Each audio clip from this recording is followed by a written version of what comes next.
what up, sports fans all over the world? It's your boy, Mac the Giants fan. Here with my guys, the Horsemen, Alan Costas, Zion Zenith. Y'all know what time it is. It's the Premium Takes Podcast.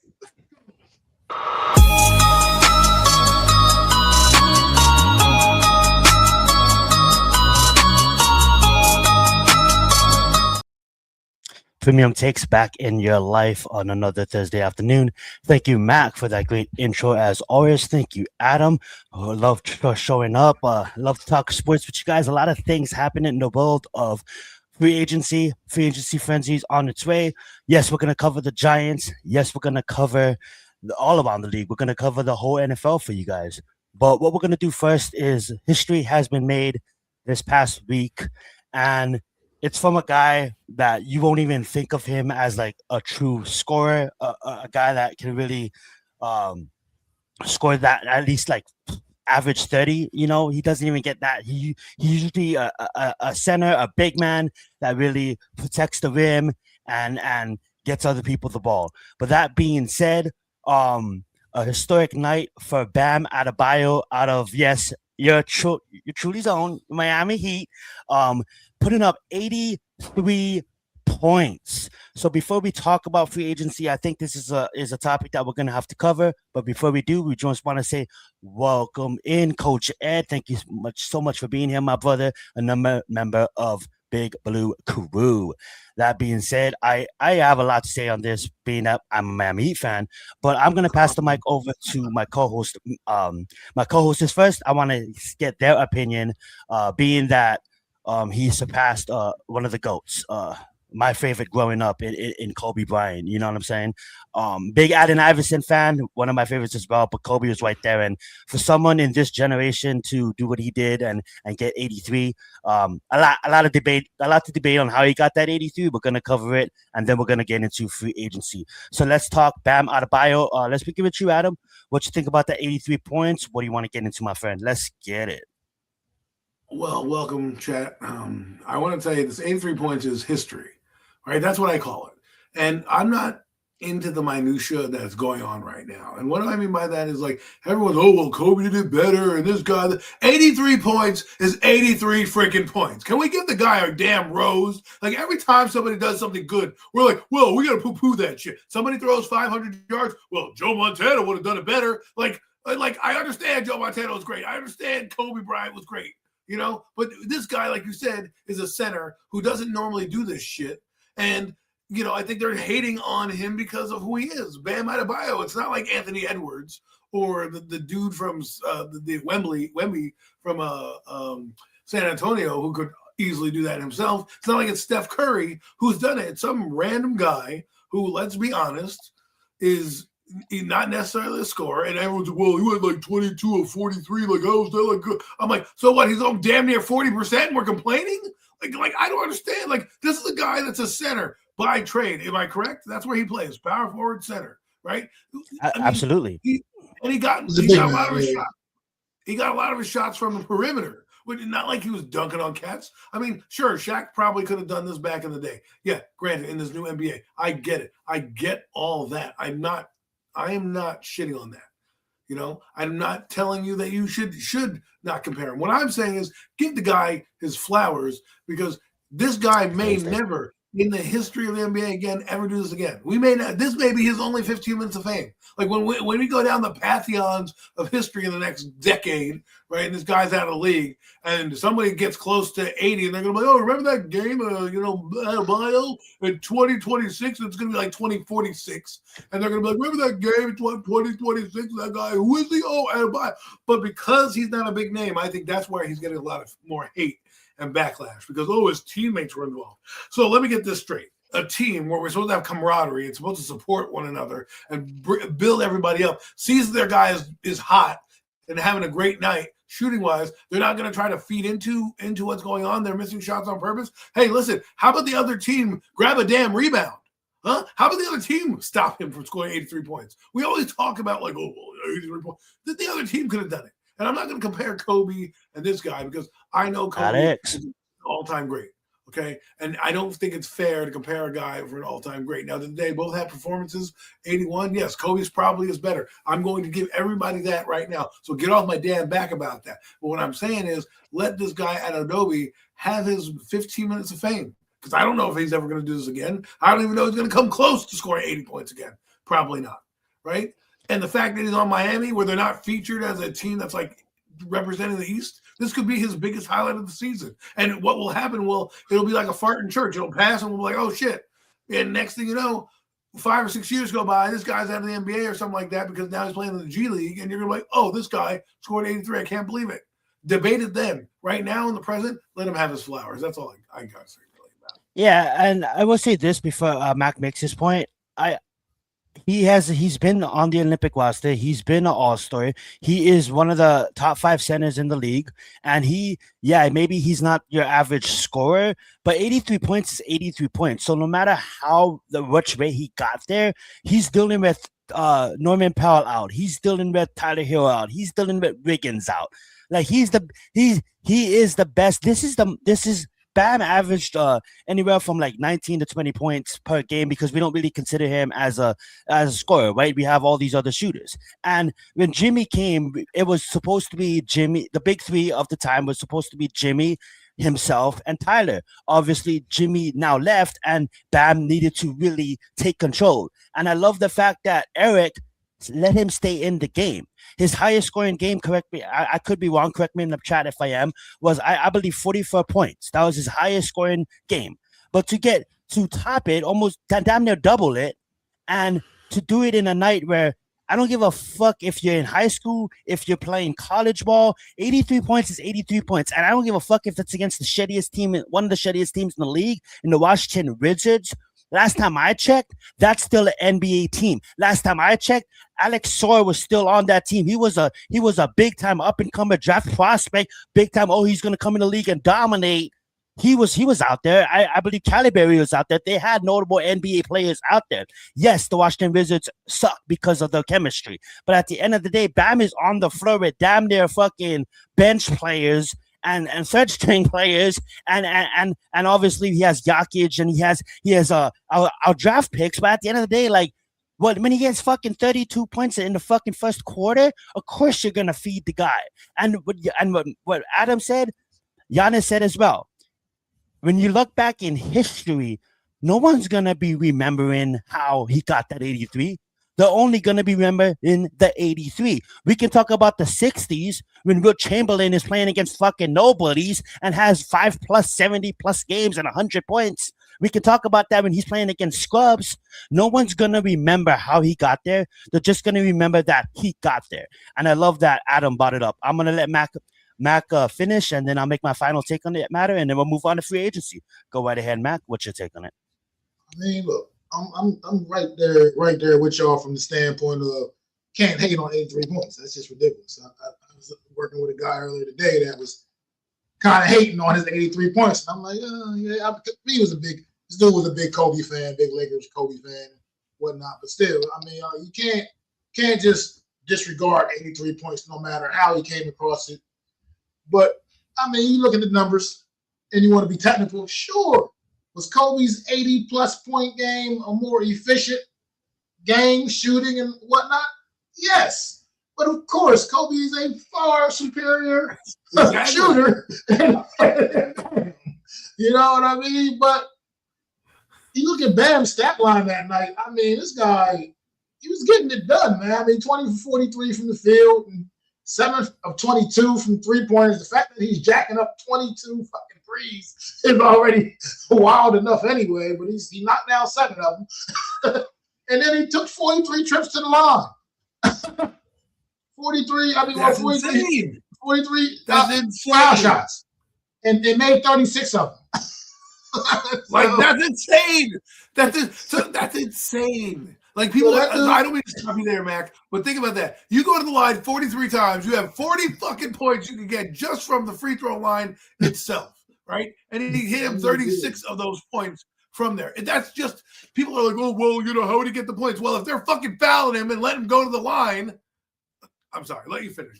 And and like you said, he's cashed in. That's a great percentage right there for the night. 36 to 43. That's pretty damn good right there. So, like you said, he almost did get 40 points right at the free throw line. So, I mean, look, at the end of the day, you can't hate on that, man. But what Kobe did was also just a sensational night, man. As I got his numbers in front of me, he's not to take away from Kobe. Yeah, I mean, Kobe, that's on his night, 28 of 46, 7 of 13 from the 3-point line. And what was his free throw percentage? And 18 of 20 from the free throw line. So, I mean, as you can see, that clearly, yes, a lot more of an efficient performance to get to that 80 points. But he's a shooter. Still can't. Yeah, but you can't knock Bam's 83, man. I mean, and you can't really sit here, like you said, it's not fair to be sitting here comparing him to one of the great all-time greats. I mean, Bam is one of the current right now. He's one of the current, really, really good players in this league right now, but he's not even remotely in a conversation of the GOAT conversation like Kobe is, So at the end of the day, man, just like you said, I just get the kid his roses, man. This is gonna most likely be the highlight of his career, let alone this season. This is the highlight of his career. This is something that is going to go down in the record books. It's going to be a little article up in the NBA Hall of Fame somewhere. Whether he's actually in there or not, this story of this game is going to be up in there because of history. It'll be a trivia question now. Yeah, when you go to trivia night, they're going to ask you the question, who's the guy that scored 83 points on whatever night? And you're going to be like, oh, Kobe Bryant? And because you're not going to know because you're going to think of the stars. And I think, one of the guys in the chat said Jordan 63 at Boston Garden is better. Of course it is because it's against Bird and that Boston team. I understand the magnitude of that 63-point game. This is the NBA. This is the NBA's fault if you don't like the product that's out there. Okay? If you don't like the product that's out there, then you blame the NBA. I can't be mad at a guy scoring 83 points in a damn game that they built this way. The Washington Wizards are tanking so they can get the damn first overall pick. So, of course, they're not going to play anybody and do anything, right? Because they want to get a lottery pick. But then the NBA has all these rules now where everybody can shoot and all these big men can do whatever. And a friend of mine said, well, Steph Curry at like 70 and Luka Doncic at 74. I'm like, yeah, but it's not 83. I get it. It's not 83. And the fact that Luka is a shooter and Steph is the best shooter of all time. You know what I'm saying? So come on. Right. And no one's taking into consideration the position, right? This guy is a center, okay? A center and a power forward, and he's a solid player, but you don't think of those guys to be prolific scorers, like unless they're Karl Malone or, Tim Duncan or something like that, where you're a guy you expect day in and day out to be that good, right? Because of that. And I understand the flooring is different, the spacing is different in the NBA now than it was back in the Jordan days. I understand all that. But it's like comparing somebody in the era of football like Jim Brown and saying, well, Jim Brown's not as good as Emmitt Smith, but Emmitt Smith had more games. Like, so everything gets out of context when you go through different generations, right? So right now, 83 points, we haven't seen that in fucking 20 years. Last time it was done is in 2006 by Kobe Bryant. And it's like 20 years later where we saw a team score 83. Now, Anthony Edwards, if it's so easy, by all means, Anthony Edwards, Kevin Durant, Wemby, I'm calling you guys out. If it's so easy, and I'm not saying that they called this guy out. I'm just saying, if it's so easy to do it, go do it. Go score 84. And then this will be a moot point, and Bam Adebayo will just be another footnote in the history books of the NBA. But I think the reason he's getting a lot of flack is because his name is Bam Adebayo and not Anthony Edwards or something like that. If this was LeBron James, you know how many people would be glossing over this and telling me how good LeBron James is over Jordan? Well, he scored 83. Jordan never scored 83. What are you talking about? We would have that debate. Bam Adebayo, you don't even know who the fuck that guy is until he scores 83 points. You know what I'm saying? In that Bam is him in the NBA. Like casuals may not know his name, but Bam is definitely him in the NBA when it comes to center. But when it comes down to what you said, I absolutely agree. Everybody's rezzing up. Everybody's rezzing up. Devontae Mitchell when he drops that 70 a couple years back, right? Everybody that Adam mentioned, including who I just mentioned, Mitchell, everybody that Mac mentioned, they're shooters. They're the main focus. They get the ball. the offense runs through them. If you think about it, when Tyler's healthy, when Norman's healthy, the offense runs through them. You know, that's why you can see a player like Michael Porter Jr. play with Jokic. The offense runs through Jokic and Murray. Then he goes signed to another team, and he's now featured, and now he's putting up points. To do this against an NBA team, number one, is impressive, no matter if they're tanking or not, right? But to do it in a matter where, yeah, everybody knows by the time you get to like 70, everybody knows you're chasing it. Everybody knows that. And for the Wizards to even double team him, triple team him at times, and he's still able to get to the free throw line and make those shots. Think about that. To be able to chase down, and he said it himself. He grew up a Kobe fan. You know, he respects Mamba. You know, when you get to shooting those shots, you know how composed you have to be in a matter, and no one's talking about the stamina it takes to even shoot that much shots. Think about that. I think people are missing the point. That's all I was saying. I think people are missing the point that you're trying to make. Sorry, I know Mac got a point to make, so I'll be quick. And that is, we're just praising that he did 83 points. I don't care. Yes. I don't necessarily need a comparison of who did what better. Yes. It's not about better for me. It's just 83 points. I'm just praising a record being broken. You know, if we want to get into the minutia and all that other bullshit, fine. We can have a debate, and we can sit here and debate every record that gets broken from here on out in every game, right? In every season. Well, they had 83 games. Well, they shoot more 3-pointers. Well, they do this. Oh, well, the ball is juiced in baseball, so it shouldn't count, you know, for the home runs because, you know, there's a post-steroid era and all that. Like, just admire that history was made and just let it be. And then you can debate it when he's long gone after the NBA. You can debate it when you're going, because nobody else was talking about when's the last time you were talking about the 81-point game? Were you talking about it? No, nobody's talking about shit. Occasionally, maybe when Luka was there last year, they might have mentioned it because he was like 74. But you don't really. When Mitchell was there, and then here we are. Now, a guy actually breaks it, and we're like, well, you know, somebody could have done it better. Anyways, go on, Mac. Oh, I just wanted to come back up to this one real quick because you know that was my era right there. That was my and of course not. Of course not. This would not have happened against the Bad Boy Pistons because they play defense. They had people like Bill Laimbeer and Rick Mahorn, yeah. Couldn't think of his name for a second. And Dennis Rodman. He wasn't Dennis Rodman that he evolved into, but he was still a tough motherfucker on defense. And this course wouldn't have happened to that team. I mean, that's just like there's no way. They weren't allowed. You didn't see that happen back then, period. You didn't see 80-point games by anybody back then. Because defense was just a lot more physical, so it wasn't going down. I mean, point blank and period. That's definitely my era. The Bad Boy Pistons was a fun team to watch because they used to bully the hell out of everybody. They took people's hearts. And then I got the second version of the Bad Boys. I got the Ben Wallace, the Rasheed Wallaces of the world, that crazy Pistons team. I didn't get to watch the Bad Boys. I was young, but I didn't get to see them, and that's why they made the Jordan rules.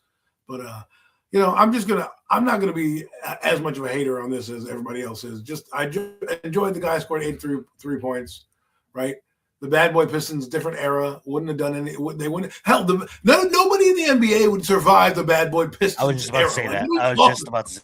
We're talking about the Bad Boy. Yeah, of course they're not going to let it happen. Those guys used to break fucking noses and shit. You used to dunk on the lane. Guess what? You were getting fucking kicked in the nuts the next time you went up for and they didn't give a shit. They didn't care. They're like, oh, you're going to foul me? Okay. And they would do things like they would do hard-ass picks and shit, and they were making you feel that and they wore you down. They made Jordan rules for a reason. Now, they don't even have Jordan rules. It's fucking two-hand touch out there. You can't touch a guy with a fingernail that's down without being a foul. And the fact that these guys can shoot from a mile away makes it even more, I wouldn't say impressive, but that more intriguing that a guy who is this tall can score 83 points when I got guys like Steph Curry shooting 90-foot buckets from one of the other side of the rim, right? That little, you talk about a guy who wouldn't make it in the 90s Pistons, that little fucking, water bug, he would have never made that shit in fucking the 90s. Bill Laimbeer and all those guys would have crushed Steph Curry. So, I mean, like when we bring that era up, all we're really doing is, and I just want to get this out there, I'm just praising somebody having a good night, like having a good day at the office. High-fiving a guy for having a good day at the office. Now, on Thursday, on Friday when you come back in, fucking get to work. But have a night, here you go. Drinks on me tonight. You know what I mean? Like, we always hate, and move the goalposts and shit. And it just kind of fired me up today that this guy is getting so much flack for winning the game and scoring 80-something points. And not only that, his team actually blew the other team out. It wasn't like he scored 80 points and then they scored 90 and won the game. They scored 80 points, and then they had like 125 or some crazy shit. Like, he blew the team out as well. So, shout out to Washington not playing defense. Shout out to Washington not playing defense at all. Absolutely. I just want to say shout out to the chat, man. We have a lot of newcomers in the chat. I see you, Cool Breeze. Thank you. First time seeing you. Make sure you guys hit the subscribe button as well. And shout out to Nomads. We had 2 Giants join. When we was talking, we had G Nation Talking Sports join as well. Now I have been talking to the boys. You know how you go on these talk shows and they bring on your Dan Orlovsky's and all these different characters and different hosts. We thought about bringing on a G Nation on some of these shows to kind of get his insight too. So you can tune in on Premium Takes, and you're going to see special guests appear on multiple episodes as we go throughout the summer, as we get closer to the kickoff of the 2026 NFL season. And that being said, we are going to move on to the football Giants. We're going to talk about say that one more time, Adam. Great segue. Absolutely. Thank you. We're going to move on to the New York Giants. We're going to cover the NFL, free agencies, but what we're going to focus on here is we're not New York Giants fans, man, and we've been making a lot of hell of good moves. So that being said, I'm going to just pull up a list, and we're going to just talk about each free agent. I think that's the best way to do it. And then at the end of it, if there's anything else you guys want to say before we move on to the whole NFL as abroad, that's your time to mention it about the Giants and what they're doing. And obviously use your time to mention, as we're going over this list, use the time to mention, I am lost track of my words. I'm sorry, guys. Mention anything about the Giants. Basically, that's Giants related. That's all I'm going to say. I don't know why I said that, but let's go over the list. I absolutely been loving what the Giants has been doing. Sorry for that stumble right there, guys. But yeah, that being said, Isaiah Likely signed with the New York Giants. I'm going to turn the mic over to Mac. What you think about the signing? What, Isaiah Likely? Love the signing of Isaiah Likely. Mm-hmm. I think what he's going to bring to this offense is going to be something special, man. I think this guy can do so many different things on the field, man. And when you pair him up with the skill set Jackson Dart has, the ability he has to extend plays and keep things alive, Isaiah Likely is that guy that can get downfield and make things happen, man. And then even in the run game, man, this guy get our guys open, busting a nice run open. He's going to be blocking down the field, man. This is what he does. So this is just a great signing, man.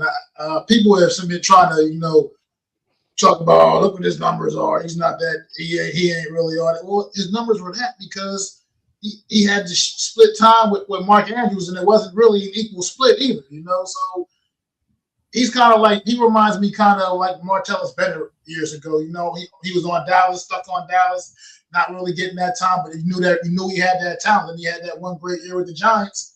And we couldn't even afford to retain him. He ended up losing him to the Bears in free agency.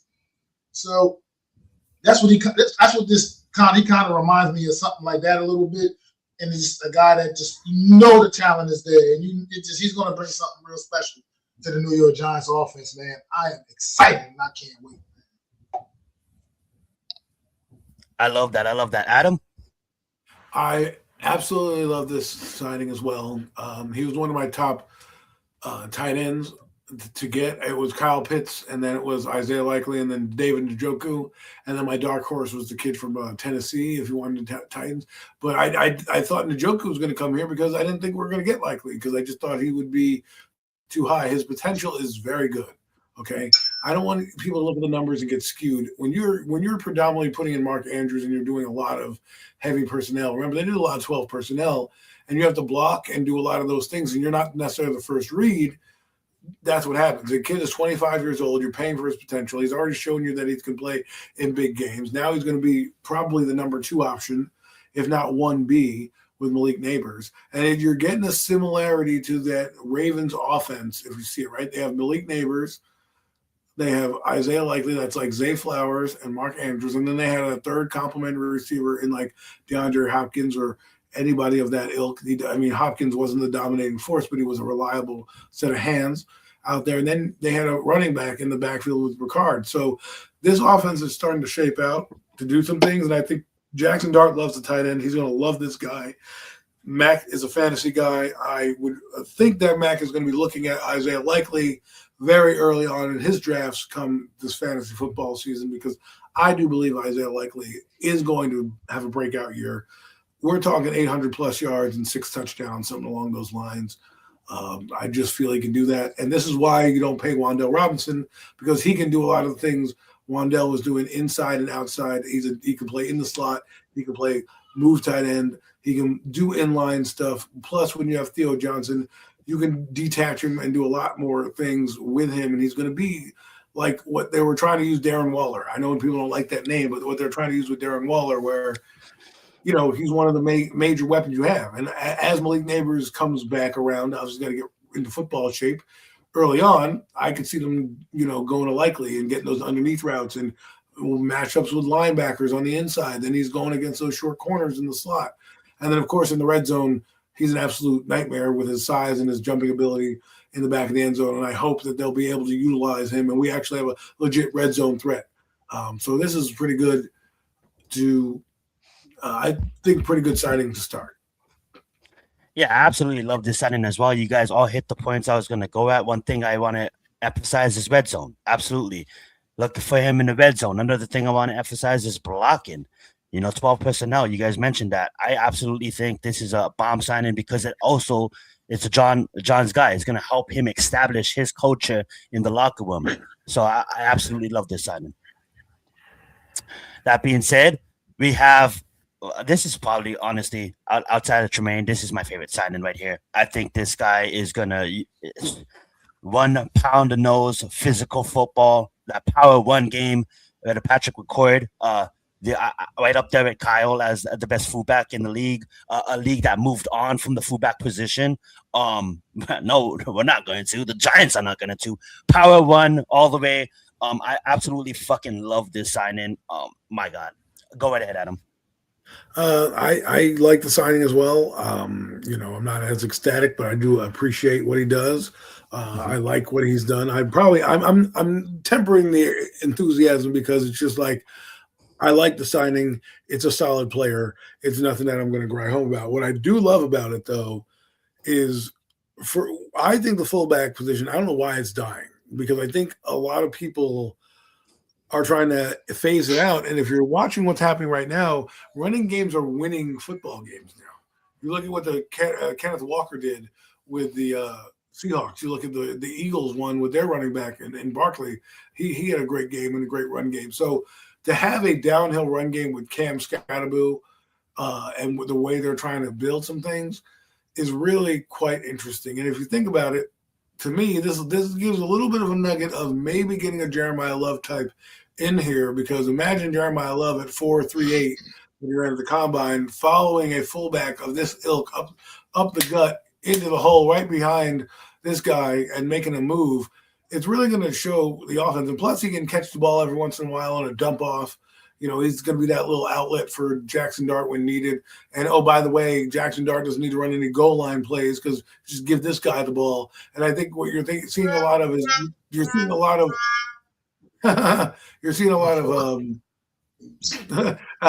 way to embarrass my take, my God. We're killing the stream, man. Okay, but okay, I get it, Mac. It's going to be your turn. I'll land the damn plane. Jeez. Anyways, it's going to help Jackson Dart not take as many unnecessary hits, because you can give him the ball on 3rd and 1 and 4th and short. Mac? Look, I like the signing as well. I like it because it's indicating exactly what kind of football team we're trying to be right now this year. Is bringing that physical back to New York, man. So I'm not like overly ecstatic either about it. At the end of the day, I respect it. I like it. I like the fact that we're actually building an identity. Offense, something to look forward to, man. And like you said, man, it's another guy that's just going to add to the power of football that's coming back to New York culture to New York, man. Yeah, the culture, man. And somebody else brought up another point that he's just probably one of those guys that'd be a good locker room guy too, as well. Just a good leader in the locker room, a veteran, been around John Harbaugh, already knows, just help get everybody acclimated to the John Harbaugh way. You know what I mean? So I like it. I love it. I love it. Alrighty, let's move on to Tremaine Edmonds. I absolutely love this hire as well. I know like these are all not super big names, but these are all culture building players, and these are all players that can come into the game and people's gonna respect. When Tremaine, for a while, everybody could run up the middle on us. Everybody could just do whatever they want in the middle of the field on us. When you have a linebacker like Tremaine Edmonds in the middle of the field, opposing quarterbacks are going to have to respect him. He's fast. He can move around a lot, and he's going to be a piece when it comes to what we have up front. Absolutely love this signing. We'll love to hear you guys' takes on it. Go right ahead, Adam. Tremaine Edmonds, I don't love it. I like it. I love Devin Lloyd. I would have liked Devin Lloyd. I think he was more of a bit faster and a bit more downhill, but I'm not complaining with Tremaine Edmonds. I think he's a solid linebacker for what we need. I think what they're going to be doing, he brings some leadership, some coverage ability, able to do some things in the middle. Is he the most stout linebacker? No, but does he make plays? Yes. You saw that last year with the return that should have been a touchdown, but of course they called it back because he was touched. Come on, give me a break. He wasn't touched. It was a touchdown, but the gambling got to get it right, so got to make that call. But and he was traded to Chicago for a reason, or signed with Chicago for a reason, and they're letting him go because of money. It's not like necessarily his play was egregious, but obviously he didn't want to take a pay cut, and that let him out the door. And here he is with us, and I like it because it establishes a leader on defense, which we haven't had. Like everyone's going to be looking at him and knowing, okay, you're the guy, you're the signal caller, you're the tone setter on the defense, and I hope that he can bring some of that and allow our defensive line. I think with our defensive line, he's going to have a solid year, right? With Dexter taking up some of the space and, the edges kind of taking up some of these linemen, he'll be able to sift through the garbage and make some plays. So I like it. What's your thoughts on that, Matt? Yeah, I mean, I also like it a lot. I mean, I like the way he plays the game of football. So, that's just that's part of what it is for me with him. He's one of those kind of guys that I just like the way he plays. He's a plugger, man. He's gonna go in there, he's gonna lay the lumber on you, man. And he just plays football the way it's meant to be played. And I think he's a great leader on defense. He's still a lot younger than people realize, considering how long he's been in the league already. He's in his prime. Yeah, so I love the move, man. I think he'll be a great leader on that side of football. Depending on which way we go in the draft, we potentially do bring a Sonny Styles in there. Had like him, Sonny Styles, Edmonds, and I mean, look, I like another guy we're talking about a little bit that we re-signed. If he comes back healthy, I mean, we got a pretty formidable linebacker, set of linebackers there, man, and I like it. I like it a lot, man. I think this is another guy that can come in right away and be a great leader on this football team, something this football team needs. Leaders. Absolutely. And as much as I love my Polynesian brother, Musao, he was never a starting caliber player. And Tremaine Edmonds is definitely a starting caliber player. So definitely an upgrade on that position. And then we did bring back McFadden as well. And then obviously, yes, we'll see what happens in the draft. And alrighty, this is probably my favorite signing of them all. And I know I've been high on everybody, but this is probably when I'm the highest. And it's just because the discount, man. The discount we got for him is absolutely amazing. I'm going to pass the mic right back over the Matt. What you got about Jermaine Illuminor? Loved it. I was ecstatic when I said that. So he re-signed, and not only re-signed, but re-signed pretty much gave us a hometown discount, man. This guy could have, I'm pretty sure that he could have went out and made a little bit more money somewhere else, man, if he decided to walk. And it shows that he really wants to be here. He wants to be a part of this. And I like the season he had a year ago, and it was great to keep him here. And we got the bookends a tackle still right now. Him and Andrew Thomas. I loved it, man. Absolutely loved getting the Luminor back. It was a big deal to me being able to not let him walk out the door. I think the New York Giants did something right for a change in that regard. Usually we that's what we do. Let the good guys walk out the door. You know what I mean? But this time we hung on to a guy we really, really needed to, because the line with him and Andrew Thomas anchoring that line, as long as you get that interior tightened up, man, New York Giants football is back. It's back. Big facts. What you think about this signing, Adam? It's a ho hum for me. I mean, I like the Luminor, but I thought they could always upgrade. But he came back and he was a little cheaper, so that works out for us. Get to save some money. A guy who's solid, or built some continuity on that line. So you can't be mad when you sign your own. And you got to give credit where credit's due. Unfortunately, Joe Shane finding this guy and bringing him in. Unfortunately, it's Joe Shane who brought him in, but hey, he gets signed here again. And it's just one less problem you have to worry about on the off the line in terms of filling a need. So, nothing spectacular. Jermaine Oluminor, you're here for the next couple of years, so hopefully it works out and you play better than the last few games of the year. Play more like you did at the beginning of the year and not at the end, and we'll have no issues. Well, yeah, I do agree with that. He did have a couple of duds at the late in the season. I don't know if that was any kind of injury. It was like packing in or something. Yeah, but it was he had a rough couple of games late. I do agree. I love the aspiration that he has of being the best at his position. And now that he's paid and he knows that he can go out there and perform and even earn another contract eventually, I think this is like we all said, this is a steal. These are the type of signings you need, bro. Mm-hmm. Like low risk, high reward signings. That's what Luminor was, right? You hope you got that at a Runyon, but that didn't really work out the same way. But the Luminor came in and outperformed his contract and deserved a little bit of bump when you do that. And so he got it. So, right up there with you, Lou. Let's go. Can't get too excited, though. It's all on paper. You know what happens when it's on paper. But hopefully this time is a little bit different. 11 games is hard to win, Yeah. That being said, though, Jason Sanders, I do like this signing, too. I mean, it's been a while since we had I get it. He was injured last year, but it's been a while since we had a consistent kicker, a kicker that you can go in there, you can trust him. Anything under 40, this guy is almost center bullseye, is it? His career over 50 is pretty good. Kicker from Miami. Had to do my research about him, but that being said, I do like this signing. It's a position that we needed to fix in the kicker position, and I like this signing. What you think about it, Adam?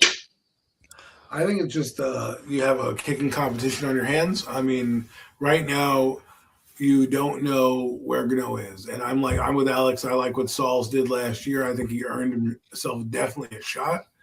And Sanders does have potential, right? Because he's a fresher leg. He's younger. I don't want to see Graham Gano here anymore. Listen, bro, no. You're older. I don't know what it is with this obsession with these old kickers. Like, we want guys that are damn near in their 40s. They can't get out of bed and they pull a groin. Like, what are we talking about here, right? So, I mean, I'm in my 40s. I know how fucking it feels. They want to go kick a ball 70 yards for you to win a game. Fucking, you must be out your damn mind. That's what happened. Fucking Graham Gano tried to kick a fucking 90-yard field goal, blew out his fucking hamstring and his groin, and that's it. He tried to boom a kick down the fucking field, and his old ass just said, nope, not happening anymore. So I'm just happy that we're getting rid. I'm just saying, I'm happy that we're getting rid of the AARP kickers and let the young guys do it. Let the young guys do it. And it's a cheap signing too. Yeah, it's cheap. I'm right there, obviously, with you. My fault. Right there with you, but just it's upgrade. As far as I'm concerned, it's an upgrade because get Graham Gano out of here, and I'm fine. I'm definitely would support the open kicking competition between Sauls and Sanders, but the best guy win, man. Because just we don't need to include Graham Gano. Let's move on. Let's definitely be moving. We can make a trade. Chris Bosworth. You know what happened? You know what happened? Remember that one year the Giants had two good kickers and they fucking cut them both? I think it was Brandon McManus and Chris Bosworth, and we ended up with some bum, I think we had Josh Brown. We ended up with that guy, the abuser. Great, you got rid of those two guys, fucking home wrecker and a fucking scumbag. Great job, Giants. Idiots. Yeah. So I mean, it's the kicker. I'm not going to act like sit here and be like, get them slobbing over a kicker, but It's not like we signed Brandon Aubrey. You know what I'm saying? I mean, I don't want to ever. That's my favorite free agent signing right there. That's my favorite free agent signing. Right there. I'll let you begin, Mac. It's my favorite free agent signing right here. I was just like, whoa, we got Evan Neal back. Yippee. Absolutely, baby. Yes, sir. Sign me up for that. You know what I mean? But honestly, all bullshit aside, man. Look, in John Harbaugh, I trust, man. If he thinks he can get something out of him, we'll see. But at the end of the day, let's also remember, number 7 pick overall or not a few years ago, bro. You just a camp body at this point. You got to earn your way. You might not make it out of camp. It ain't no guarantee. You ain't no spot going to just be given to you. So you better wake the hell up, young man. This is your last shot for real at any kind of NFL career. So I hope whatever you majored in college, you're ready to go out there and hit that, man. Because honestly, this is it. This is your last chance in the league, period. So whatever you do this spring and summer, you better do it with conviction because your NFL life depends on it, bro. You ain't getting no more shots, I don't think, from anybody else, let alone this New York Giants team. This has definitely got to be your last shot. And like I said, it's only probably just as far as what can you do? You show me in camp. And if it ain't enough, you out of here, bro. You ain't wasting no roster spot on Evan Neal this year if it ain't satisfactory, if he doesn't meet the standards, man. Well said. That's the first thing that came to my mind too. 25, John seems to like him camp body. Let him compete. Let him see if he can earn his spot.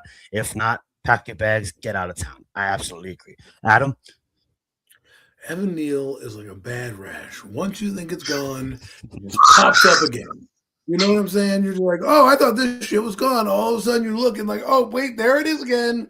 There it is. That's what Evan Neal is. You think he's gone. You haven't heard from him all season with this mysterious injury. Hasn't played a damn game. I thought about Evan Neal. I'm like, I wonder what they're going to do with Evan Neal. And all of a sudden, I must have manifested it because they signed him again. They must have seen something like John Harbaugh said. He's like, listen, man, this guy can at least eat donuts. We have a pie eating contest for camp that we would love to him to participate in. He may not make it out of camp at West Virginia, but he sure as hell could be on my team to eat the pie, eat the pies. I mean, look, good luck to you, Evan Neal. I think you have more potential at guard, and if anybody knows about big guards and big offensive linemen, it's John Harbaugh. So, you know, his roster spot is safe for now, I guess, until they draft somebody or you know, the competition heats up.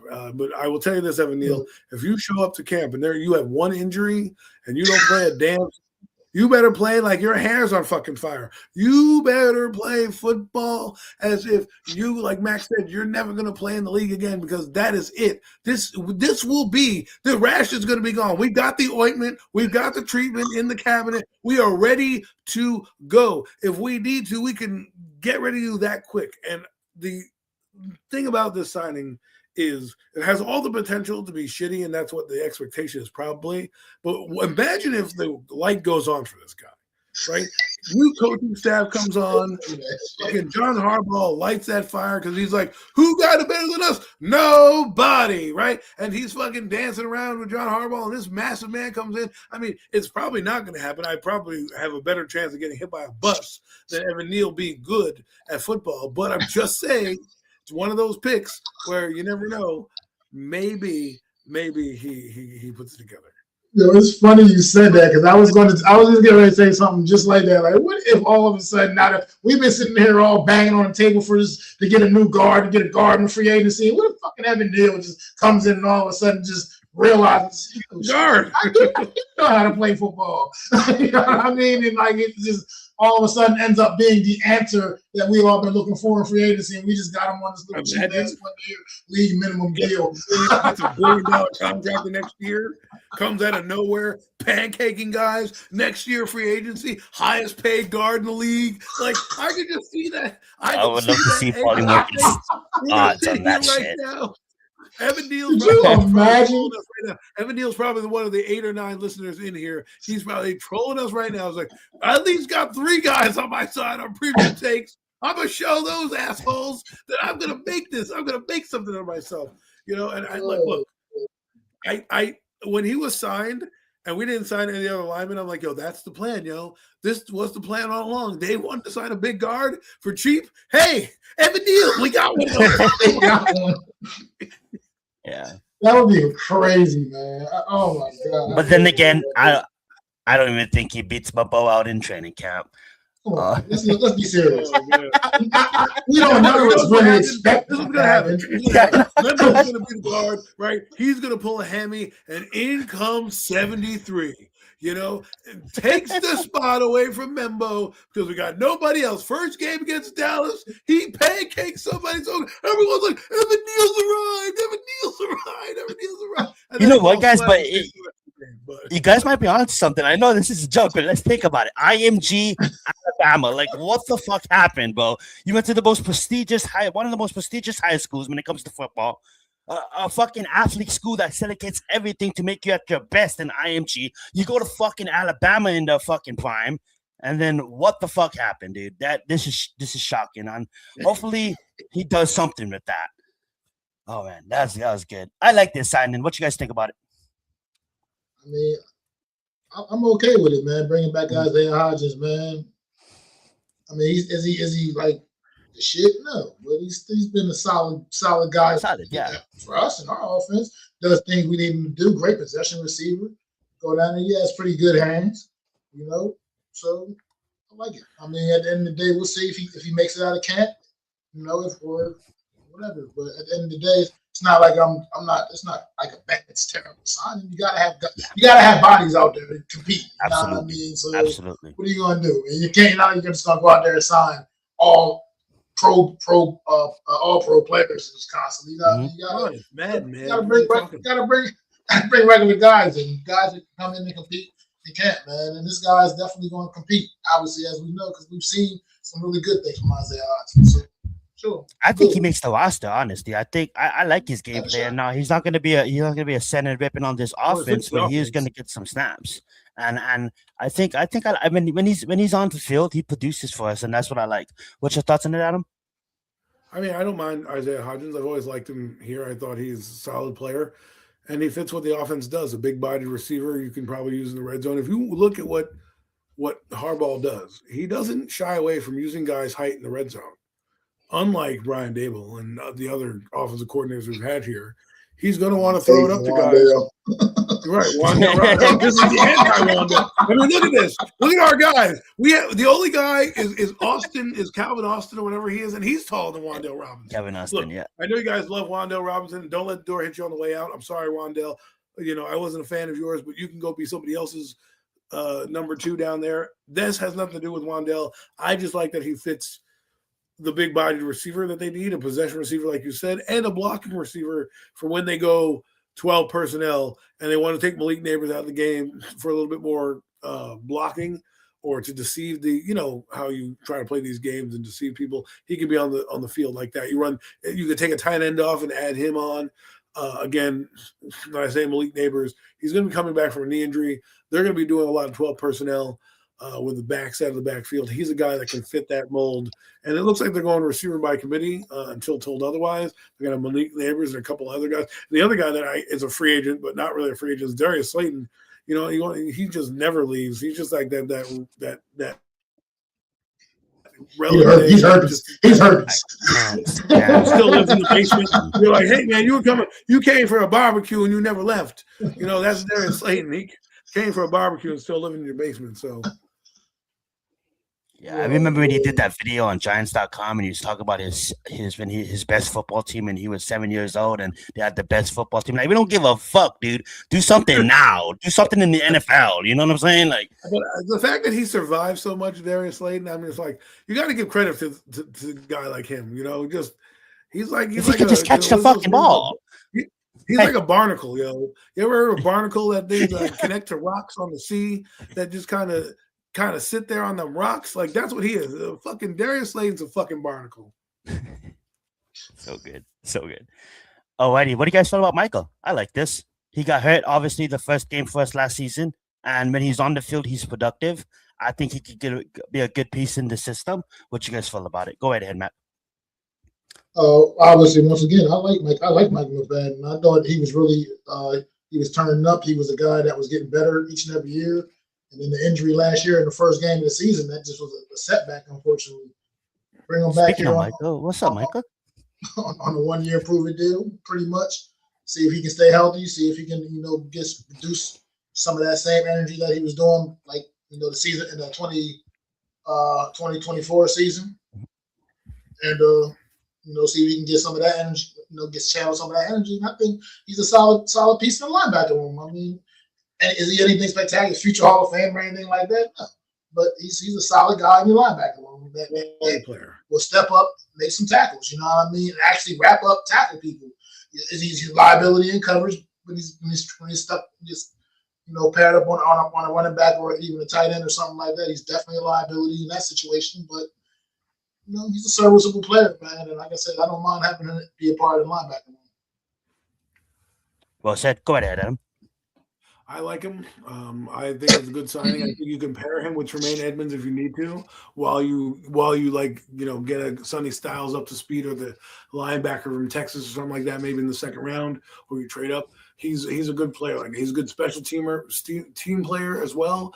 And these are the signings that people need to realize. Like, you're not always going to sign starters. We don't have to critique a guy to be a starter. We do need depth players and guys that are going to come in, and do their job, whether that's on special teams, whether that's, taking a few plays from whoever the starter is, right? And being that we don't have any starting linebackers on the team, he's a starter until proven otherwise. He's getting first crack at the job right now. This is probably why they didn't go after a Leo Chanel or an Alex Anzalone, because they're like, we have the same kind of player in Michael McFadden, maybe just a touch lower. Like, if you watch McFadden, he's a downhill guy. He does make stops behind the line. I think he was our best linebacker at one point, and then he got injured, which set the tone for the season. That wasn't a very he got injured on that the Commander game, and the defense never really seemed to be the same again with him. Not that they were great with that when he was in there, but you need these guys, and we've seen guys go down left and right in this league. And need players to step up. I'd rather have a quality backup that's been in the NFL that I know can produce, and then not necessarily a huge liability out there on the field. Well, I mean, not to just jump on Darius Moore-Sal either, but at the same time, when Michael McFadden went down and Darius Moore-Sal pretty much became that other starter, it was a major drop off there. That's where the issue was. I mean, we don't know how much better the defense could have been with Michael McFadden. I mean, it would have been pretty bad. I don't think he would have made much more of an impact. But at the same time, it was a big drop off from him to Moore-Sal going out there week in and week out. And I think that was quite noticeable out there on the defense. So like I said, it's good to have him back. Absolutely. I love that. All right, guys. And then we got some people getting released. That being said, guys, we did sign Calvin Austin. Let's talk about it. I think that is a good signing. Go ahead, Mac. I'm gonna have you begin. Have me begin. Calvin Austin. Mm-hmm. I mean, he's a solid player. I mean, like, add depth to the receiver room and do things on special teams. So, like, I'm all for it, man. I'm all about it. I was working all day, so I didn't really get to do too much looking into Calvin Austin. I'm not overly familiar with him like that, but so yeah, I think that's the only. I did my homework on. I didn't do my homework on him yet. Oh, you're good. I know he played for the Steelers. I mean, like, he's a decent receiver. He's not going to be a true number 2, but he's going to go in there and he's going to consistently catch balls. I mean, like, pause. He doesn't have Butterfinger's hand. He's a good fast player. He's kind of like how we like the Robinson. He can take Robinson's spot in a way. Go ahead, Adam. What's your thoughts on Calvin Austin? Hey, I mean, you like Wando Robinson. You got Wando Robinson and Calvin Austin for a lot cheaper. He can do a lot of the same things that he can do. He is tough. He has played in some big games with Pittsburgh. And I don't know if he'll be the number 2 receiver, but he'll definitely get some burn on this offense. Because, again, when this offense thrives with play action, and then they do little dink and dunk and drop-offs, right? Okay. So he will be able to, catch a pass and take a little screen pass the other way. Or when you need a home run, you can hit the guy down the seam, Isaiah Likely or Monique Neighbors down the field, when you run that play action game. So I think you're going to see a receiver by committee. He's a solid player to have in your room. I hope he takes snaps away from Darius Slayton. That's what I'm praying.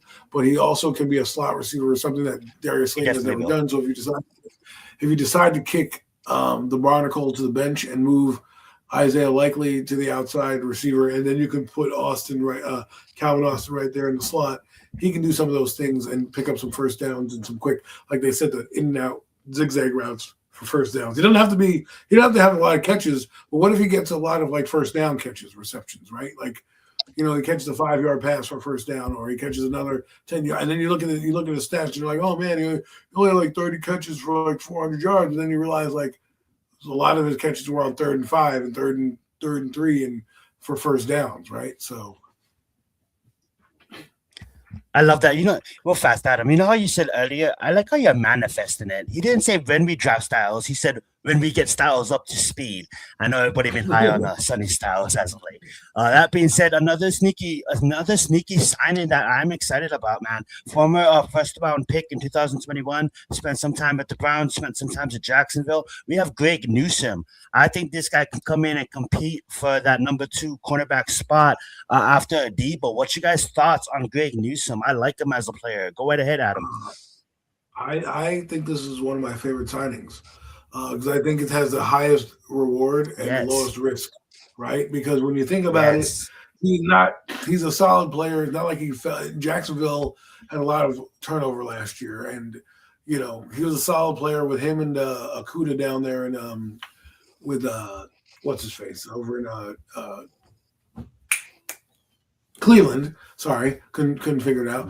And I just think like you're solid number 2. If he does well, guess what? You have him under a year for a contract, and then next year you can sign him to a bigger deal, and you don't have to reach if you don't need to for a cornerback in the draft. I think he's young enough to be that guy, and I think he's done a lot in the NFL to show me. He tackles well too. I mean, he's 6'1", 97 pounds. He comes downhill. He fucking makes plays.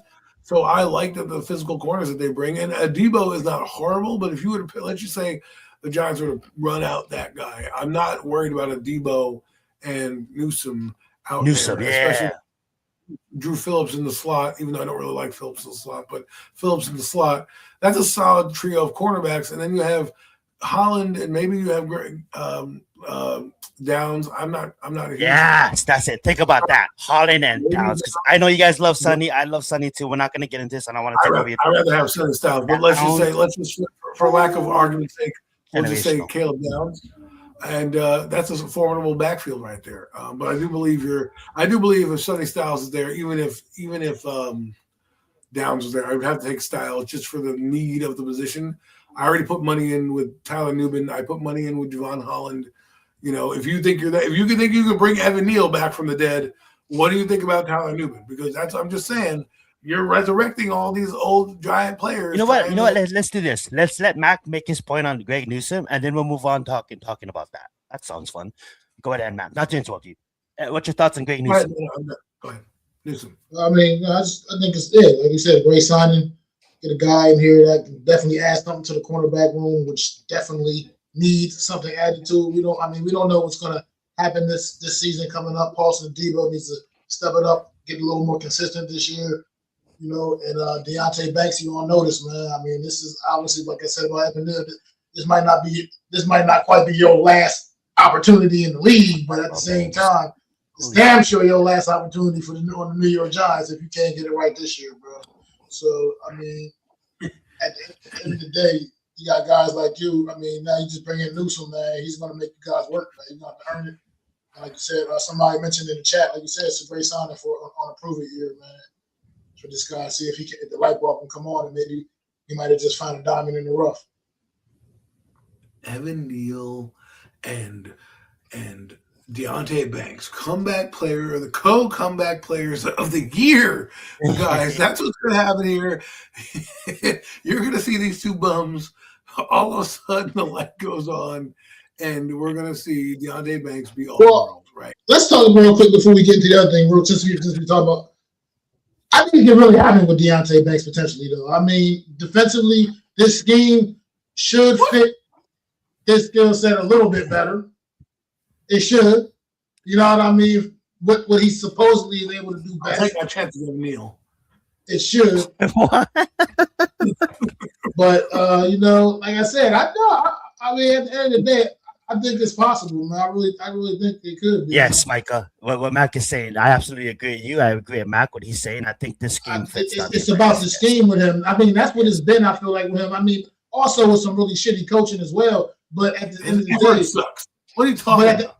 But at the end of the day, I think he's one of those guys where maybe he can just only do what he can do, and he couldn't do what anything else. You know what I mean? He just couldn't make something else work. He couldn't, and I think he has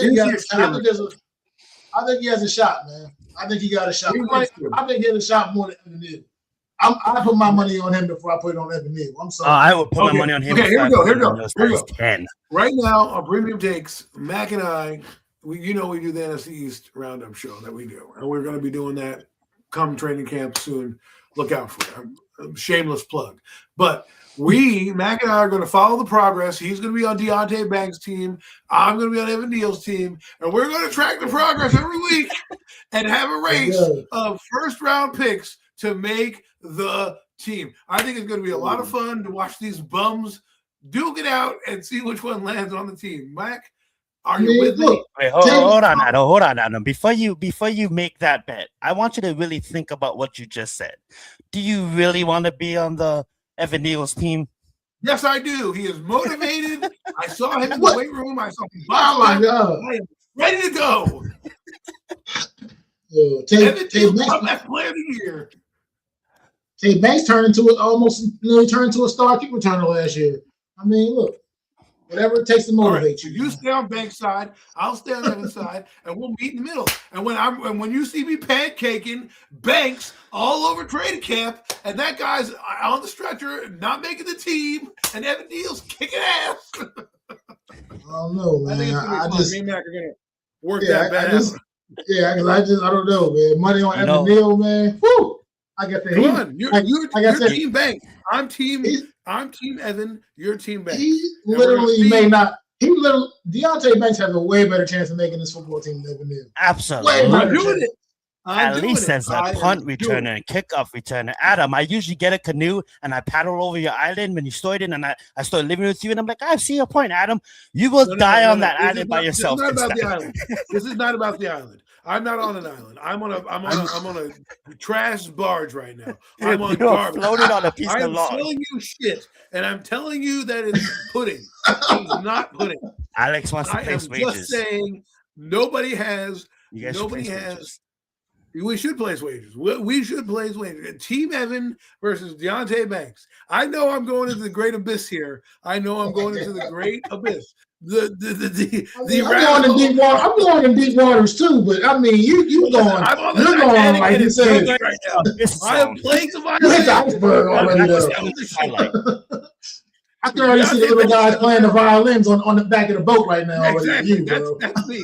Max at least getting the life preserver. Max at least he's pushing over one of those children and women and getting on the lifeboat. I'm sitting there going to be playing all the way down. Team Evan Neal, man. That's it. I'm planting my flag on this trash barge. I don't care who's not there. We are beating out Deontay Banks for a roster spot. All right. I mean, I don't see it, but I didn't even know how to move on after that one. Well, we'll figure it out. Take. That's probably take of the year so far. I respect you, Adam, but you just had take of the year. Hottest take of the year, and I'm going to be intrigued by this. I'll be watching this closely, and I'll be reviewing it as well. He makes the team. Oh my god! Oh my goodness.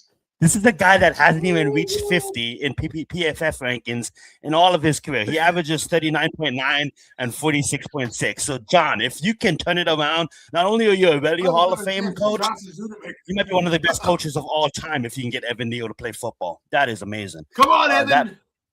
I agree. You said you can get anything out of Evan Neal. You are an amazing coach. I'm the only one on his island. I'm the only one on Team Evan. That's right. When all you haters get left behind and Evan Neal's a fucking Pro Bowl guard, you're going to be like, I know everyone's going to clown me anyways. I'm having fun, folks. I know he's probably not going to make the team, to be honest with you. But somebody's got to root for him because nobody else is. I've shit on the guy for 3 years. I'm going to be the anti-Daniel Jones here, and I'm going to get on the shitty fucking trash, and I'm going to tell you that I'm not sinking, and I'm going to go sink down with this trash. So, Evan Neal, don't let me down because I don't want to look like a fool, but I'm going to look like a fool anyways. Don't let me down. Evan Neal, don't let me down. Did you even hear that statement? Evan Neal, don't let me down. Okay. That's all he's been doing is letting down since he's been stuck in the Banks. Continue doing what you're doing, and you will not be on the team. Nobody just wants you in the kick return. At least Tay Banks had one halfway decent season when he was a rookie. I mean, at least halfway decent. Evan Neal ain't even had that. Best burger flipper there is. Team Evan Neal right here. I'm the only guy on his boat right now. I'm having fun. I don't normally go on a limb. The Giants are back, people. I'm going to have fun with it because Evan Neal is going to make the team. 53-man roster over Tay Banks. Tay Banks, you're getting cut. All right. It can both happen. It could both happen. Like, if they're both gone, then we're both got egg on our face. But all right, what was y'all talking about Tyler Newton again? I mean, that was we kind of derailed from that a little bit. Oh man! Oh no, it's fine, and we can honestly open up that can of worms a little bit later and focus on mostly free agents because we were just talking about flipping burgers. Evan Neal, I love it. 11-6. We were just talking about Sonny and Styles. Sonny and Downs, and I just think both of them could be generational players. And I just like Caleb Downs a little bit more. I think he'll be a good fit. But we'll talk about that a little bit later. And don't get me wrong, I absolutely love the two reason why about Downs for me. The degeneracy thing, that's not going away. All right, so that's something I want to make sure that I know. Second thing is the reason I wouldn't go for him over Styles is that we have more of a need at linebacker than I feel we have a need at safety. Being that the guy that Matt just said, Tyler Newton, is on the team. You drafted him in the second round, not saying that Caleb Downs is not going to be the next Ed Reed or whatever you envision him being, right? Troy Polamalu, name whatever. Insert grade safety there. What I'm saying is sometimes you got to let the things that you purchased actually work for you. Otherwise, you become a develop. hoarder. Yes. And you just sit there and hoard fucking safeties, and they never play, and they go on to other teams and win Super Bowls, and you're like, well, why didn't we play this guy? Because we didn't let our guy go. Do I like what Tyler Newton did last year? Absolutely not. But if we're giving fucking Tay Banks a chance, we're giving Tay Banks a chance to fucking get coached up, we might as well let Tyler Newton get coached up as well, too, and see if he can live up to a different defense and be more of a strong safety down in the box, where I think he excels more than being a free safety trying to roam and tackle Saquon Barkley in the open field. He needs to be a guy that can dart into the open lanes and go make tackles. I think he's better at the line of scrimmage or around that area than he was as a free safety. Now you can put Holland back at free safety, and I think he's better at being a more of the ball hawk thing. So I'm not saying don't get Caleb Downs. I'm just saying if I had a choice between Styles and Downs, I'm looking at my roster between Micah McFadden and Tremaine Edmonds. I could have next to him Sonny Styles. I already have Holland, who I spent a ton of money on, right, who I believe is going to be a good safety. And then I have Tyler Newton, who I spent high draft pick on, who I need to see develop. So if I pass on Downs, it's not because I don't like him. It's because I want to see the guy that I drafted in the second round and him contribute. And I respect that. I respect that point 100, and I wouldn't be mad at either. Like after that combine, that basically sold me on Sonny. But I've just been a fan of Caleb Downs for a while now, and I just think he's always being talked about as the best player in college football, and this and that and this, and then finally we might be in a position to get him, and that's not to take away what Sonny can bring to this team. And we all seen what he did at the combine. This guy is a fucking machine, and especially with Edmonds alongside him and that line in front of him. That's fucking terrible. You're good. No, this is good. What's your no, you guys are good. You guys are good. I meant to put the sounds there. But that's your phone? Yeah, it's my phone. Yeah, that's my phone. It's a notification on my phone. I thought you had a soundboard and didn't tell us anything. No. Man, Mac is up and now. She's fucking putting sound effects in when he doesn't like our take. Wah, wah, wah, wah. That's like, where's the blow horns? Making us even more embarrassed. I'm like, Evan Deal. He's like, "Brr." I felt like I was on Give me Jeopardy. the brown noise from the hockey game. Yo, you know when you make you know how the award shows when they make a speech and they play music if you go too long? It's okay. Go ahead, Matt. Maybe that's what we need to add. Maybe that's what we need to add to show sound effects. You know? I mean, for real. Wow, yeah. What it is, I mean, I wouldn't honestly. Let's be fair, bro. I'm fine with any of the big three from Ohio State. You know what I mean? Would I be like really, really shocked if we took Jeremiah Love? I'd be extremely shocked. But would I ultimately be mad? Really, no. You know what I mean? But love is him. I don't know. How does BJ Robinson feel? Bijan Robinson. I mean, that's how I look at it. You know, like imagine Jackson Dart with a home run threat behind him, right? Like imagine that you're a defensive coordinator. You're sitting up there. You're I gotta stop this guy. Oh fuck, they got Jeremiah Love in the backfield plus a running quarterback. Great, I'm fucking fucked. I mean, I would be extremely shocked if we took him, but ultimately, he put up 200 yards on the SC. Wouldn't be mad that season. I wouldn't be mad. I wouldn't really be mad. I'd just be shocked. The only reason I'm leaning towards that is their free agency moves. It making me think maybe that if he fall, I'm not doing he came here on the 30 visit. Obviously, they mean that they like him, right? But if Arizona doesn't take him, because I think he's going to Arizona, that's where I feel he might go, or Tennessee.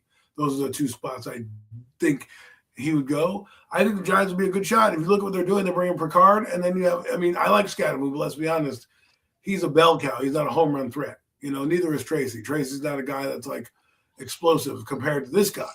You put this guy in the backfield with Jackson Dart, now we're cooking with gas. Yeah. I think that's what the kids say these days. I mean, yeah.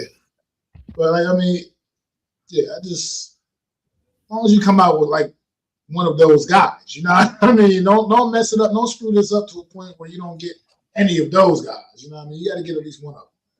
Caleb Downs. The thing about the neat thing with Caleb Downs is that gives me the nightmares. Is like a little bit of the word makes me a little worried is the Kenny Phillips thing. Yeah, exactly. It just gives me that old Kenny Phillips vibe where it's like, damn, this dude was so sensational, man, but he just could not stay healthy, man. When he got to the league, I just hope that wouldn't be a thing. That's the only thing. That's the only reservation with Caleb Downs. But otherwise, like Zion said, man, to me, he's a can't miss talent on the field, man. That dude he's legit, as legit as it gets. But I also, like most others, I've kind of just fallen in love with Sonny Styles, man, and the idea of having a guy like that can end up potentially coming in and being like one of the next great linebackers in this league. And one of the next great linebackers and a great lineage of linebackers for the history of the New York Giants as well. I mean, exactly. I'd love to. When's the last time the last time was Carlos Banks since we drafted a linebacker? In the first round, yes, absolutely. Carlos Banks. I don't know why we don't put any resources in there. Like what the hell? Yeah, that's so true. It's such an important piece. Well, we just had Jermaine, but like as far as draft assets, potential Hall of Fame linebackers, they have Harry Carson.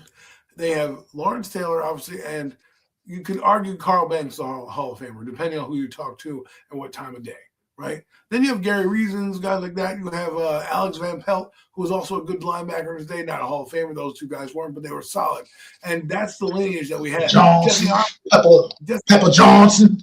Yeah, Jesse Armstead was a solid linebacker for the Giants. I mean, you can't count him out. A guy who came out of nowhere. I loved Jesse Armstead growing up. I couldn't watch LT, but I got to watch a crazy hair on fire Jesse Armstead play every Sunday for at least 5 or 6 seasons. So, and then they got Antonio Pierce, who kind of wasn't drafted by the Giants, but was brought in and kind of changed everything for them. Hopefully, the way Tremaine Edmonds will do what you're hoping that he'll do. But Sonny Styles to me brings, I need a guy on the defense with edge. We need a guy that's going to go over there and kick your fucking ass, man. Like, that's what I want. I'm not saying you have to be LT. Not what I'm saying. But Brian, when you look at Brian Burns, very reserved guy. like you could just tell like he's emotional, but like I don't when I see Brian Burns, I'm not like banging my head against the wall. Like when I saw Antonio Pierce or Jesse Armstead or guys like that, right? Where I'm like, oh my God, this guy's fired up. We're gonna have a fucking amazing game. Sonny Styles can be a tone setter and really dictate what goes on the defense. I just think while I like Caleb Downs, I already have safeties that I've invested a ton of money in. And I'm gonna and maybe I'll regret it and he goes on to be a Hall of Famer. I'm gonna take the chance on the kid on a position I haven't taken a chance on in 40 years, 30 years, whatever it is. And I do respect that. Absolutely. I mean, you guys want to know? You guys want to know a hot take? I'll tell you guys a hot take, and it's not a hot take, but it might be a take. That you guys want. Yeah. Trade back. Yeah. What if you trade back, right? Okay, but what if we trade back to like maybe like 8, right? 8 or 9, right? And then like, what if we miss? What if just hypothetically, Sonny Styles and Caleb Downs is there? I'm taking Mekhi Lemon over Cornell Tate, and that's just my honest. I'm taking the Miami lineman because my guy Evan Neal's going to be one guard, and I'm going to need my Miami lineman to be the other guard, and I'm going to have the most massive offensive line in the history of football. And Max laughing because he doesn't believe me. But when you see All Pro next to Evan Neal, now you're just taking it way too far. Way too far. All Pro. Yeah. Damn, that's crazy. Sure, Evan Neal. This dude did not suit up for one game last season. So he's healthy. He was not on the active roster for one game last year. The secret weapon is coming out this year, man. You're gonna see. We're gonna fucking deploy him in the backfield. We're gonna make him our left guard, and he's gonna fucking healthy scratch. He was a healthy scratch for 17 games. 17 games. He was a healthy scratch. You're gonna be eating crow next year when we're paying mega millions for Evan Neal because he had a Pro Bowl year. All you haters out there, all you Evan Neal haters. I'm getting a poster tonight. You're gonna get an Evan Neal poster? I'm that excited. So good, guys. All right, guys. Let's start with Mac. What is, and it doesn't have to be on this list because like there's so much people that signed. But what is some of your favorite free agent signings? And that debauchery that went on. Oh yeah, Max Crosby. Yeah, let's talk about. Let's Max. You know what? Yeah, honestly, what's your guys' thoughts on that Max Crosby Baltimore Ravens thing? So this is just gonna be my thoughts. The Baltimore Ravens are stupid because, obviously he's not gonna pass a physical. Right. Obviously, Daniel Jones can't pass a physical right now, and the coach know that, but they still re-signed him. So I just don't understand that move. And yes, they get Trey Hendrickson, and I think he's absolutely awesome. I think the Bengals are stupid for not investing in the defense, and I like that signing, but I mean, I don't understand that shit. Like the Baltimore Ravens, that was a dumb move. Go ahead, AC, and then come back to Mac. Quickly, Mac, I think they sabotaged the deal when they found out that Trey Hendricks was available. That's what I feel. And the reason is just like you said, it's not like that they knew this motherfucker wasn't going to be healthy, right? You did that because you didn't think you were getting Trey Hendricks because all signs pointed to him going to the Cowboys at the beginning of this free agency period. So they probably thought, we're out of the running, let's go make a move. What sucks is now the Raiders, who had capital that they were shopping with, right? I have 2 first-round picks now. What if they had traded those first-round picks immediately for somebody else? Like, what if they had turned around or were waiting to shop those picks, to go? You don't have that anymore. Thankfully, they were under the cap, and they get their guys back. Now they're probably going to have to convince Crosby to stay with all the moves that they made. They seem like, why would I want to not leave? Now I have Devin, what's his name? God, the linebacker. They have Quay Walker and the other kid. I forget what his name is, the middle linebacker from Georgia. You know what I'm talking about. No, Nakobe Dean. That's right. Nakobe Dean. You have Dean and you have Walker, 2 big linebackers, playmakers on your defensive line. Maybe you'll stay. So I think the Ravens botched it and sabotaged it. That's what I believe. Because once they found out that Trey Hendricks was available and they can keep their draft picks, they were like, fuck this. He failed the physical because, just like you said, Zion, the guy was injured. What the fuck did you think he was going to do? He's coming off an injury. And you're like, well, whoop, whoop, he failed the physical. Like, how dumb do you have to look? Like, come on. You think Daniel Jones is healthy? The guy has a broken leg and a fucking Achilles, and somehow he still makes $50 million a year. Yeah, let's go, DJ. Look, yeah, I mean that whole thing was a mess, man. And I mean, I really honestly, it's just either way. I really don't, but it was a mess. The fact that you can, like, I think I'm kind of with Adam right there. Probably just feels kind of like suspect, like you said, like more or less. Because the way how quickly they signed Trey Hendrickson right after it, like I mean, it was like they already had that thing ready, warmed up and ready. You know what I mean? They didn't let the body get cold. Exactly. The plan was like Trey was supposed to go with the Cowboys, but then the Ravens told him that they're gonna sign Max. So Trey's like, "Oh yeah, I want to go play with Max." So they're supposed to have both of them, but they backed out of Max. That's why Trey was already. They was working on both of them at the same time. Wow. Then how does Trey feel? You sign expecting to play for Max, but on the other side of you is Max. You signed there thinking Max is gonna be there. It looked like.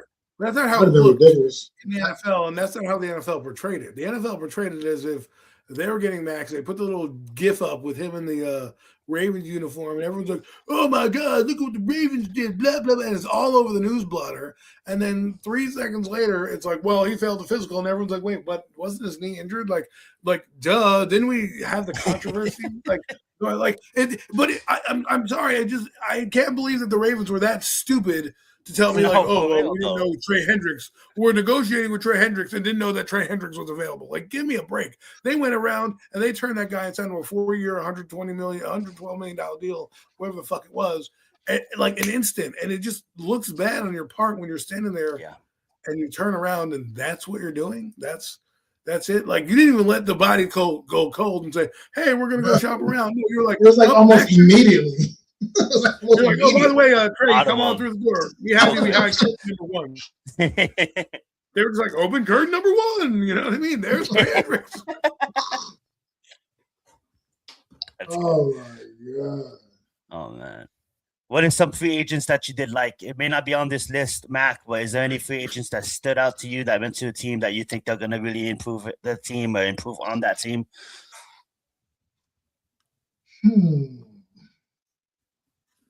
I have two. I'm gonna say two. I'm gonna say Kyler Murray as a bridge quarterback for the Minnesota Vikings. I absolutely think that's a great signing for them. He's not gonna be probably Kyler Murray. I think he's gonna be an open competition. He signed with the Vikings. He signed with the Vikings.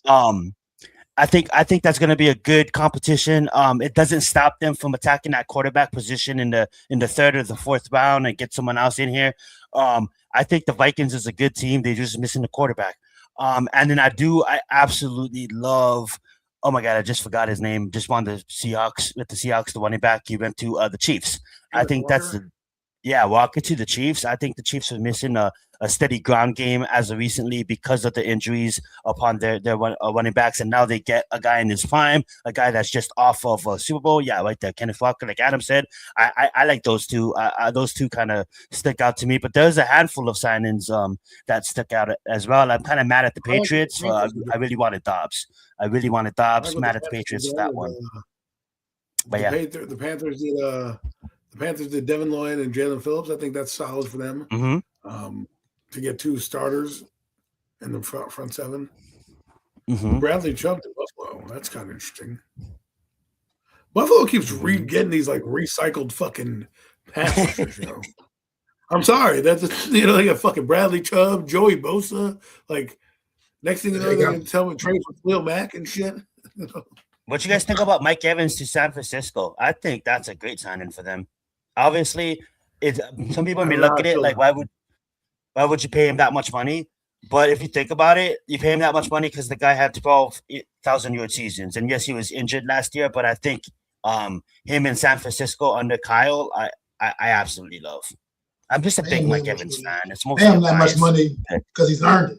Point blank. Yeah, exactly. Thank you. He's earned it. He's a future Hall of Famer. He's the first ballot, future first ballot Hall of Famer. I mean, he's earned it. Point blank and period. He's gotten to that point where that's a level of respect. You're not going to just bring Mike Evans in and just think you're just going to give him peanuts. You know what I mean? You Mike Evans, man. You got to pay for those services, man. Facts. But I don't know how I feel about it really. I like it, I guess, but I don't know how they're going to utilize him, because if they're going to be a run heavy team, then mold. Do I think he's going to get 1,000 yards? I don't know, right? Because this is the first time they're going to have a legit weapon since Brandon Ayuk, right? And Stupid now they're going to pair Ayuk. him with Ricky Parasol. They're going to have Parasol and him and Kittle. I do like that on paper, so we'll see if that can go. But I hope he gets 1,000 yards. We'll see. Yeah. We'll see. A move I did like, another move I like low key that I did like is the trade Pittsburgh acquiring Michael Pittman, man. Pittman, yeah. Pairing him up with DK That's no Metcalf. quarterback, though. I mean, the quarterback situation is we don't know, something there. I guess suppose I don't know what's Aaron Rodgers doing. What is he doing? Well, they got Aaron Rodgers. No, stop. I mean, I'm just saying. I mean, is he gonna hold him hostage all summer too? Is he gonna hold him hostage all summer? Cabo or something like that. And then Cabo right now eating mushrooms, cave diving. He's doing how to see. He does historic trips. Goes into historic rooms in the off season. One thing about what we saw last year is, he can spin the football still. Yeah, he can still spin the ball, man. Like I said, adding Pittman to that receiving room with DK Metcalf. That's two legit one trade there, man. So I kind of low key like that's the move that I like. I actually like that move for Pittsburgh, and see what they can do with it, man. I think the Raiders had a amazing free agency. Outside of them, kind of have to juggle in some money now because of that Max Crosby, but that Tyler to cement one of the best safety centers in the league. Yeah, but I don't. I'm sorry. That contract to me is just. I like Tyler Linderbaum, but come on, that contract is out of control, man. Definitely that overpaid. Contract is out of control. I don't think they are getting Mendoza. They are getting Mendoza, so they really wanted to make sure. They probably outbid everybody, and they just wanted to make sure that they really had someone in front of him that can. You know what I'm saying? Like that's what I thought about it when I seen that contract. Well, look, hope it works out, but that contract is just crazy. We'll see how it's structured, though. Because he gets 21, he gets 27 his first year. No. That's not right. I know Matt's saying that you don't pay a center that much money, but I also see what the Raiders are doing, where you're trying to say we're investing in our future, and it starts with the center position. I also think you have to include Max Crosby in their free agency because they were going to get rid of him, and all of a sudden, miraculously, he's back in your locker room. Now it's up to Tom Brady and whoever the coach is down there. I forget who the coach is. Kubiak. Kubiak or something. Kubiak. I said Kubiak. Kubiak, yeah. Kubiak is an offensive guy. Kubiak. And he might be able to convince, with him and Tom Brady to say, look what we did on the defense. Look what we did on the offensive line with Tyler Linderbaum. We're about to draft our franchise quarterback. I know that we were going to get rid of you, and as much as, you might want to leave, do us a favor. Think about staying here, right? Think about being with this team and being part of this Raider franchise. We can make it worth your while, and you just got to repair that thing. And if it does fall through, I hope it works out for the Raiders where he actually gets to stay now and not go to the Ravens. As for the Ravens, I'm not trying to hate on them, but I feel like the Ravens are rubbing it in people's faces. Like, we don't need, John Harbaugh. We're going to do all this and that and the other thing. And that's what I feel like they're doing. I mean, that's the impression I'm getting is like they're trying to really get away from the old school that they were and be this new school, because I don't think they would have done that in the Harbaugh era. I don't think they would have traded back for a guy and say, sorry, he's damaged goods. They would have been a little bit more forthcoming. But they've done everything that's just shady that what they did to the Raiders. Now, granted, the Raiders have Max Crosby now, so it's a win for them. But other than that, it's been pretty quiet, for me. The one thing I am sad about is Romeo Doubs. I was really interested in him with the Giants, but he goes to the Patriots. We'll see how that works out. Let's see who else is there. I mean, there's a lot of guys that it wasn't like wow, but it was just like Curious to we see got to what. trade of Trent McDuffie to the Rams. Like that's something that we needed to talk about. I think the Rams are trying to go for it. As you can see, they have some corners on there and some guys that they signed. But I really do think the Rams made one of the biggest moves of the offseason with that trade, trading for an all-pro corner to come in. You got to think that this is their shot, right? Matthew Stafford's coming back. They got a couple guys on offense that they can bring in. They still have the Adams and Puka Nacua. They brought in some. I think they brought in some offensive line help as well, and now they brought in the best corner on the market.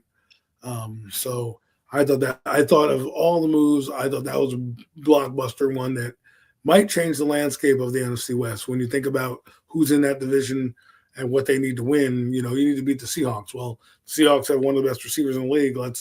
We couldn't cover him worth of shit last year, and that's why we lost fucking game at the last game of the year because we couldn't cover him at the end of the game. So let's go get Trent McDuffie, and maybe we're the ones in the Super Bowl, not Seattle. I like that move by the Rams too, and I like McDuffie as a cornerback from the Chiefs. That's an absolutely great move. Devin Lloyd, like we mentioned, Panthers. I believe you mentioned that. You know what my favorite thing is? Defense. Geno Smith to the Jets, baby. Bring him home. Bring him home. You know what? You know what shocked me? Real fast. Look how much moves Arizona Cardinals made. Wait, no, never mind. What? But it was something else. I misspoke. They got Gardner Minshew. Yeah. No, because it wasn't Cardinals. It was like one of these teams I was looking at. They made like no moves. I'm like, well, how does your fan base feel? But actually, the one other move that I absolutely love. Hope the young man succeeds is Malik Willis down there in Miami. Man. Yes, in Miami. Yes, an opportunity, not being brought in as a bridge quarterback, he's coming in to potentially be their future, to be their guy. You know what I mean? So he's getting the shot these last couple of years in Green Bay. He's not there. I can't imagine. They're bringing the reports I've heard. They're bringing him in to be the guy, like I said, not a bridge, to be the guy, to be the long-term solution at quarterback. And I think he can get it done, man. Look, Green Bay, if nothing else, that franchise has a history of developing quarterbacks. As we see, I can go back to, myself, I can go back to the Magic Man in the 80s, to moving on to Brett Favre, moving on to Aaron Rodgers, moving on to Jordan Love. Malik Willis been there backing up Jordan Love the last couple of years. Really learned how to play the game, how to play the position of quarterback. As you saw when he got his opportunities on the field, when Jordan Love was hurt, they did not lose a beat with Malik Willis out there on that offense, man. Man goes out there and succeeds down in Miami, man, and makes the most of this opportunity, man. I know the salary cap is basically like we can move it around, and there is still a lot of players available. We can always restructure contracts and get some cap room on. Is there any players that you guys see on this list that you guys might want to bring in? One name I know he plays. I know we just signed Newsom, but if we can get, I believe, if Devin White, Tre'Davious White. He's an elder veteran player. If we can get him on a good salary, nothing too expensive, I think he'll be a good fit for our cornerback position as well. So that's something that even Trevon Diggs, I mean, like, obviously he's going to cost way more money, but because he's much more younger. But I wouldn't mind me getting Tre'Davious White in here, at least getting some depth in that position. What's your guys' thoughts on that? I think Trevon Diggs stays in Green Bay. I think you are right. I don't think we're going to move around too many contracts. But a lot of the things that we're going to do are probably like these low risk, high reward Greg Newsom signings where if he does well, great. We look like a genius and we can keep the guy around. If not, no skin off our back, So, it doesn't really matter who's available. At the end, I would like to see them get another receiver as well. We'll see what happens there. They signed Aaron Stinney back. So they have some depth at the line position. Right now, I think that's what they're going to do. there's one guy they need to cut. That's Graham Gano. So let's see if they can do that. But the rest of the guys, I think Alex just announced that they might have. I could look into that. He just announced something about Graham Gano on the episode. Oh yeah, yeah. But I don't really have anything else like Wyatt Teller. I'm 31-year-old lineman out. I'd rather just sign Stinney back. Like if we're gonna waste money doing that, let's just do that. Tyreek Hill, I'm surprised Tyreek Hill's not getting any burn. Because he's Tyreek Hill at this point, and I think people are just tired of dealing with the headache that is Tyreek Hill, man. I think honestly, man. After a while, well, him and Stephon Diggs. I mean, after a while, just people just don't want to put up with it anymore. You know, you just had enough. Like enough is enough. Because didn't he? I don't know. Didn't he just get in trouble for something else again? Some other craziness? I don't know. I can't remember, but maybe somebody else. Is the walking reality TV show in New York? He'd be in so much trouble in New York. But I'm just saying, it's just odd to see some of these stars. Like nobody, like the second wave of free agency is going to be interesting to see. And I think they're still waiting for some salary caps and trades and things to kind of settle down, and they'll figure it out. But I really don't have much on this, you know. What you guys thoughts about bringing Delvin Thomason back? Delvin Thomason. I think from Arizona bringing it back. I'd be perfectly fine with that. I thought he signed somewhere. But he might have. I agree. He'd be a good solid starter next to Dix, and then you can move Darius Alexander around and be a solid backup and learn. We need to stop the run. The focus has to be stopping the run. So yes, he can stop the run. Tremaine Edmonds can then be open to do what he needs to do because your middle linebacker needs to be clean to make plays.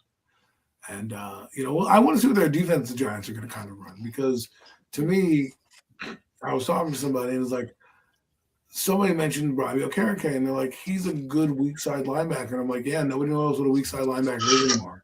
They force him to be in the middle because they play this 3-4 hybrid type of role. And I'm like, maybe people need to go back to it strictly a 4-3 and strictly a 3-4 so you can get guys that fit roles better. I think what we're doing now is we're trying to get so many hybrid tweener type players that we're kind of it's almost there's on defense it's just going to be a position. You're just going to be playing DB or you're going to be playing front seven. They're not even going to say linebacker or anything anymore because the guys are all going to weigh roughly the same pounds. But if you're going it's like when you go shopping for a car, right? You do all this research. You want the specs, the sound system, the sunroof, all this stuff. You read the dimensions and everything. It's the same thing when you're going through the Rolodex of that is these players. You want to look at their measurables and see where they fit. But if you're going to put an Isaiah Simmons, let's say, a guy who really doesn't have a position, and say, well, I'm going to use him as a weak side linebacker or a strong side or a corner, you don't really get him a position because you don't really have a type to follow it. I think measurables do mean something in certain positions, and that's why I love what Sonny Styles brings to the table because 6'5", 240 pounds, runs a fucking 4.4. That's the guy I want at my middle linebacker. But that's all I got for tonight. I don't really got anything else. Well said. If you want to talk about a couple more receivers, guys that brought out Tyreek Hill and all that stuff, but I'd rather just pass on a guy on the headaches like that, man, at this point. Because obviously I know they got game. I know they can make the big explosive plays, but I remember the injury Tyreek Hill is going to be coming back from as well. That people I think are getting that. That's another reason why I'm sure there's been not as much interest in him. That injury was horrific that night. It was a terrible injury. So that's just something that I'm not sure if a guy can come back and be the same after something like that. But a couple other guys out there, if you want to maybe take a shot at like a Darnell Mooney or Hollywood Brown still out there. A couple of guys like that come in and also add something to the receiver room. To me, that's more realistic options at this point. After losing out on guys like Dobbs and whatnot. So that's about all I got to him. Actually, well said. Me as well. As we move forward into the weeks, we'll start getting into more of our draft coverage and do our draft focus upon with baseball's about to kick off. WrestleMania is right around the corner, and we're involved some UFC as well. So we'll get back out into other sports. But as for now, I'm gonna pass the hosting duties back over to Mac to end us out. I just want to say from me, thank you guys all for tuning in. Back over to you, Mac. Definitely appreciate y'all tuning in once again to another edition of the Premium Takes Podcast.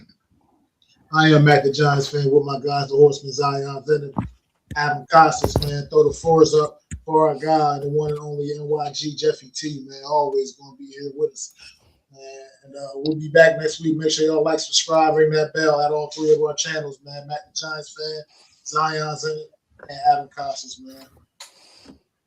See y'all next week.